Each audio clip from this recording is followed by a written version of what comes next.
inviting me into this forum. To everyone, good morning. On September 30, 2016, Philippine President Rodrigo Duterte proudly said this on national TV. Hitler massacred 3 million Jews. Now, there is 3 million drug addicts. I'd be happy to slaughter them. At least, if Germany had Hitler, the Philippines would have, but, my victims, I would like to be all criminals to finish the problem of my country and save the next generation from this. Okay, let me repeat what he said. Hitler massacred 3 million Jews. Now, there are 3 million drug addicts. I'd be happy to slaughter them. Also, on 05 August 2016, he said this again on national TV.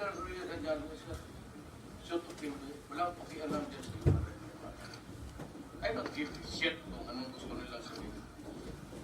This campaign against this war against drug. Again, just to be clear, Duterte said, that's why my order really is shoot to kill. I don't care about human rights. Believe me, I don't give a shit to what they want to say to this war against drugs. End of quote. Finally, on 10 February 2017, Duterte said this. Pero yung fentanyl, the doctor stopped it because he got mad. I'm supposed to cut it into 4 pieces, the 1 piece that you get from the package. And there was a time na yung buong nilagay ko because more than just the disappearance of me, you feel that you are on cloud 9. Pero bang everything is okay with the world, nothing to worry about. Okay? As he admitted against the advice of his doctor, Duterte placed the whole fentanyl patch instead of cutting it into 4 pieces. Because, and I quote, more than just the disappearance of pain, you feel that you are on cloud 9. It is like everything is okay with the world. Nothing to worry about. End of quote. Fentanyl, as most of you may know, is now labeled as the most dangerous drug in North America. It is highly addictive and even more potent than heroin. These statements from Duterte basically define the messed up state the Philippines is in. We have a war on drugs policy that's run by a leader who is a self-confessed fentanyl addict with a murderous streak. This same leader, as the father of the nation, is mandated by the Philippine Constitution to uphold the human rights of his own people. True enough, since the first day in office, Duterte embarked on a killing spree using agents of the state that left thousands of our countrymen dead. How many exactly? The government spokesmen say 4,000. But human rights groups say at least 13,000. Well, today we would finally settle this matter. Let me direct you to an undisputed reference. The Duterte administration's year-end report, 2017 accomplishments. This was released by the Office of the President to the media officially on 26 December 2017. On page 22 of this document, under the accomplishments of the Department of Labor and Interior Local Government, Department of Interior and Local Government, or DILG, this is the department that supervises the Philippine National Police. Specifically, under the section of fighting illegal drugs, the DILG listed 3,967 drug personalities who died in anti-drug operations from July 1, 2016 to November 27, 2017. These are the cases of those who allegedly resisted arrest. But curiously, the DILG also listed 16,335 homicide cases under investigation from July 1, 2016 to September 30, 2017. Since it was listed under the section of fighting illegal drugs, therefore, all of these deaths are drug-related and not for other causes. The report cited the Philippine Drug Enforcement Agency, Philippine National Police, National Bureau of Investigation, and Bureau of Customs as sources of this data. Those killed by unknown assailants then dumped on sidewalks or vacant lots with bodies or faces wrapped in packing tape would fall in this category. Most of them have these ubiquitous cardboards on top of the dead bodies saying, "I am a drug pusher. Don't be like me."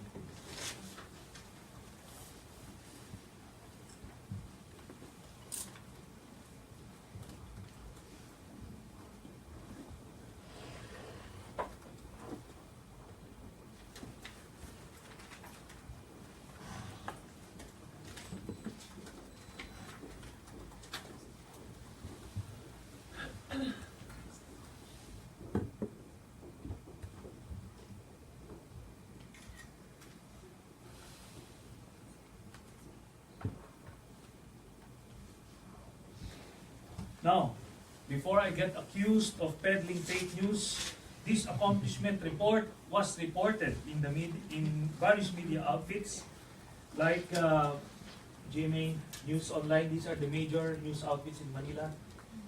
If you can see here, they cited the same numbers, 3,967 and 16,335. Also in the ABS-CBN news, also 3,967 and 16,355. Then at the Inquirer, same data, 3,967 and 16,355. And was even posted in the official Facebook page of the Philippine National Police. So these are the same numbers. Now, going back to the official government figures, if we add the deaths resulting from police operations and the death or the drug-related homicides under investigation, we'll get 20,322 total number of deaths / EJKs under Duterte's war on drugs as of December 2017. Now, the biggest breakthrough in this document is in their hubris in reporting the deaths of thousands of Filipinos as an accomplishment. They basically admitted that there are no so-called vigilante killings and that these deaths are in fact state-sponsored executions. Why else would you take credit for the work of unknown assailants or vigilantes and include it in Duterte's year-end report as an accomplishment? I believe the International Criminal Court would be very interested in this piece of information. As it is, such a number is quite shocking by any standard. But can you imagine a president of any country who would actually cite the deaths of his own people from summary executions as an accomplishment? Remember, these deaths include those merely suspected of being drug pushers who were not given a day in court to prove their innocence, or even if guilty, were no longer arrested as our laws dictate. And those suspected of being drug addicts were not even given a chance to be drug tested. Or even if they are real addicts, were no longer given a chance to be rehabilitated and reformed. What's really unfortunate is majority of Duterte apologists and supporters are willing to turn a blind eye towards these deaths in their belief that this strategy of killing addicts and pushers could help eradicate crime and illegal drugs in our country. But how about the hundreds or maybe thousands of totally innocent people who were neither pushers nor users but were killed just the same, either because of mistaken identity or simply because they were at the wrong place at the wrong time. Like Kia de los Santos, the 17-year-old boy who was just walking casually in their neighborhood when he was suddenly apprehended, dragged, then fatally shot by police officers while he was pleading for his life. This incident was caught on tape, by the way. And the more than 30 children who were killed in this so-called war on drugs.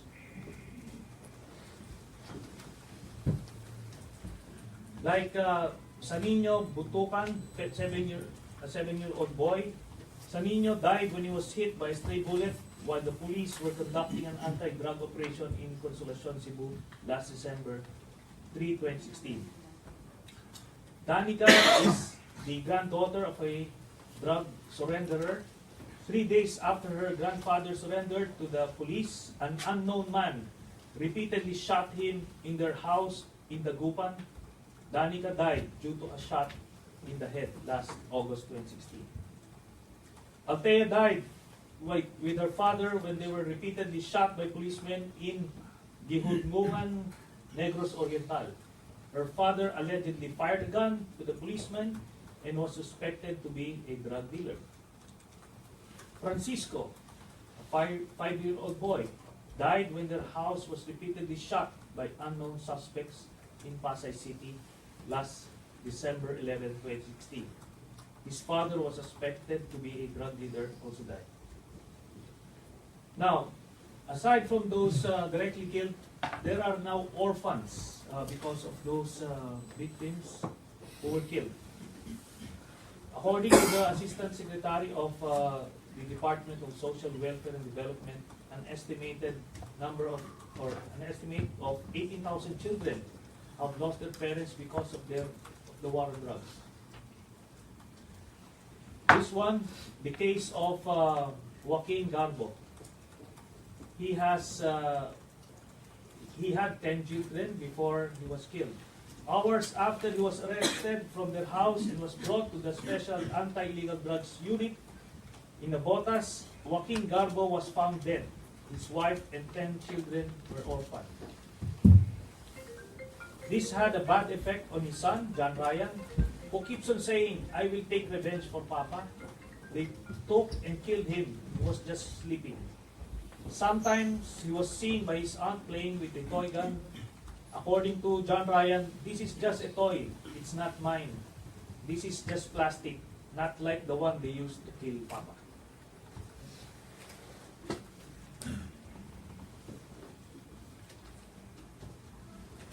What is perplexing about this drug war is how ruthless and unforgiving it is to the ordinary Filipino, yet quite lenient on big-time drug offenders.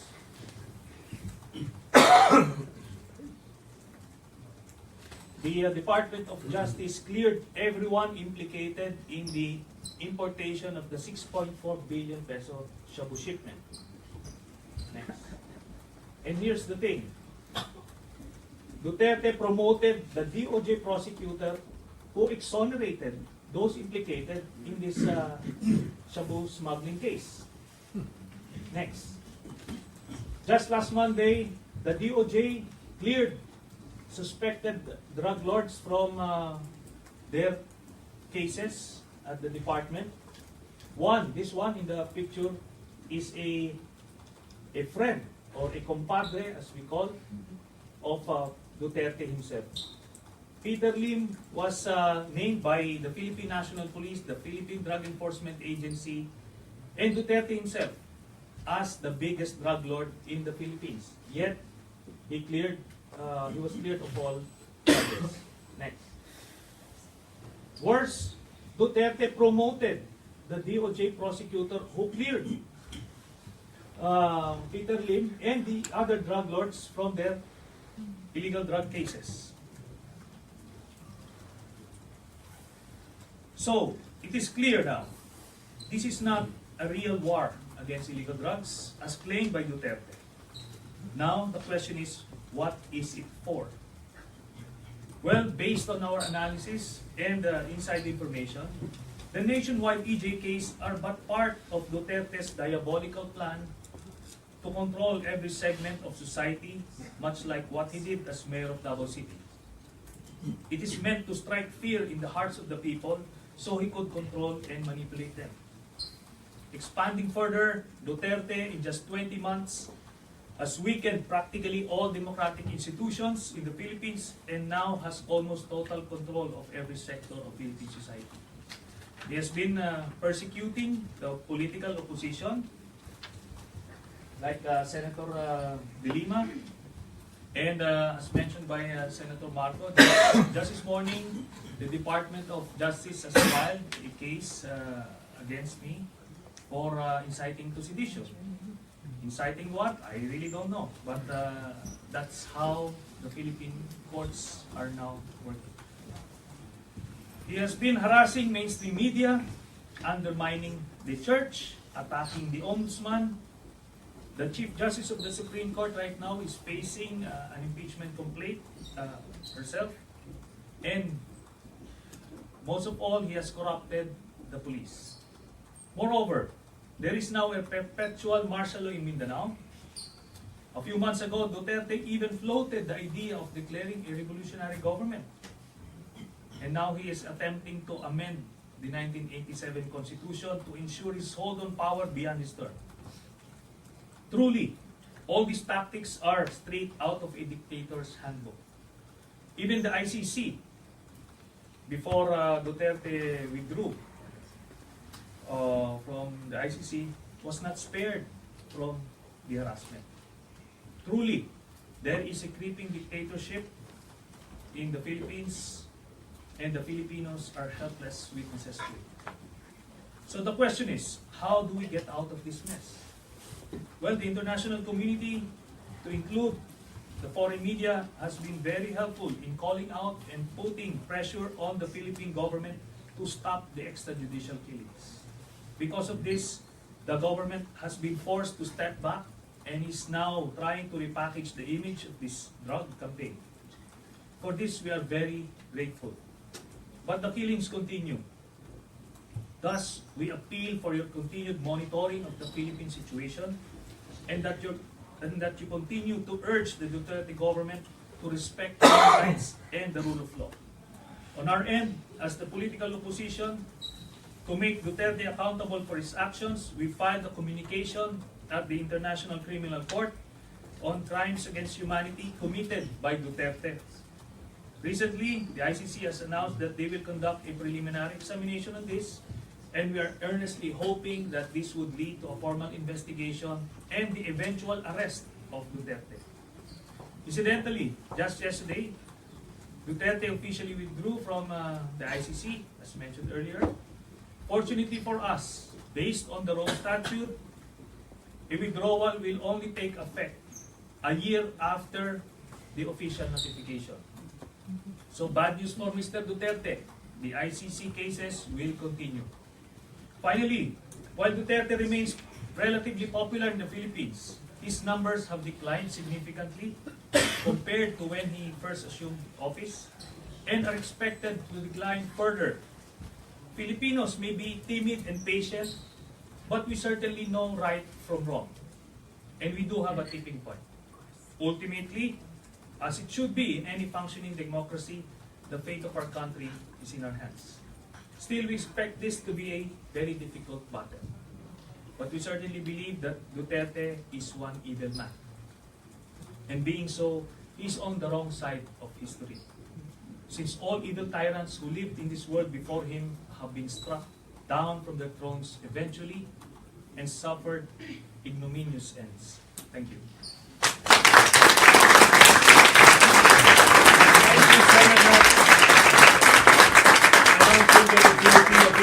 And what you said, I think it's a testimony to that.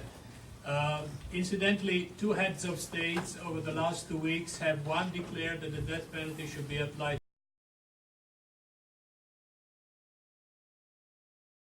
in the Philippines are members, and we believe that drugs should be a health policy, not a criminal justice policy. And in this CMD, we're launching this, the international standards for the treatment of drug use disorders, and it's shocking to hear what you're telling us from the Philippines. We'd like to offer you all the support we can.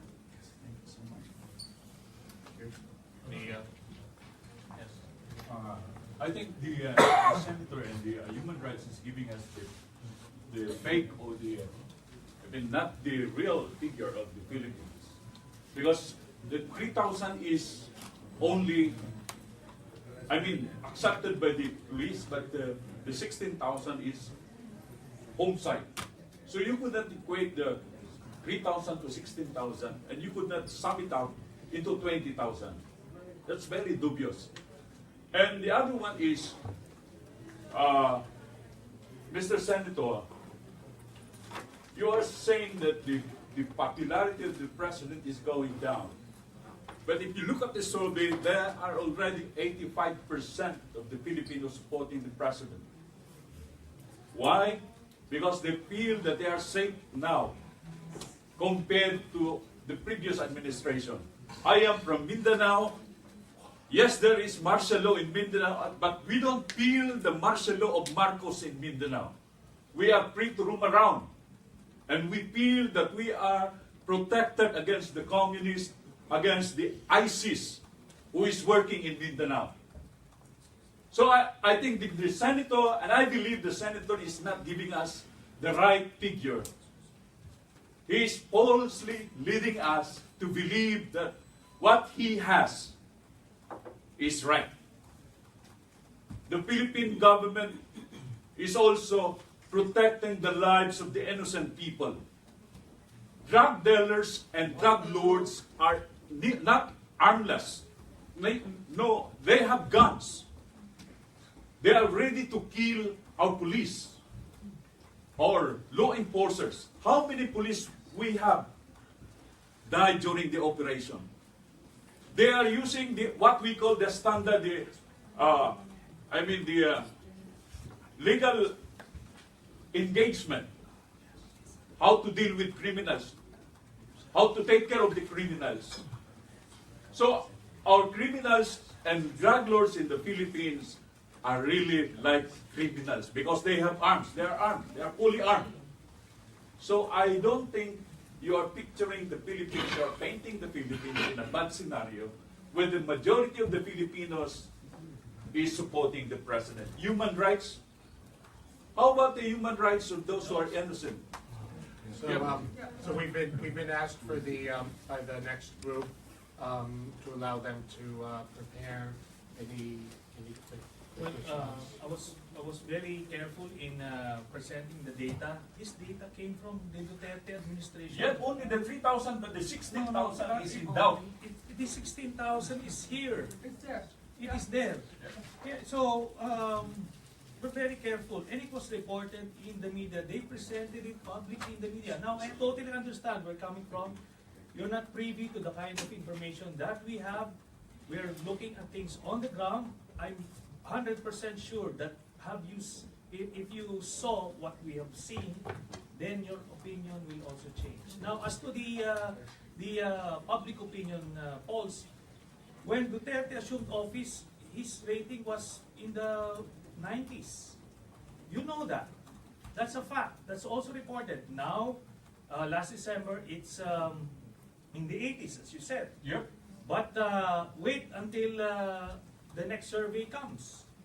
That's what I said. It's relatively high. I consider that. You even But predicting the president to It's fall not the down. dialogue. You ask a Okay. question and the answer. no, and but the again, I totally understand the Filipinos who remain supportive of Duterte because they're not privy to the kind of information that we have. I totally respect that. Someday in the future, we will be on the same side. These Filipinos are good Filipinos as well. It's just a matter of access to information. Yeah, December 2016, actually, the Philippine National Police had been bragging about the figures. It was 5,000 plus. One. Second, his popularity is hyperinflated. There's a huge silent majority, actually. Essentially, there's that active consensus from the middle class, which is insulated from the killings. There are huge urban core communities who voted for Duterte but have changed their minds. It's the train actually now that is turning things over. That a law that has actually caused the spike of basic commodities in the Philippines. Okay. So thank you. Thank you, everybody. Any further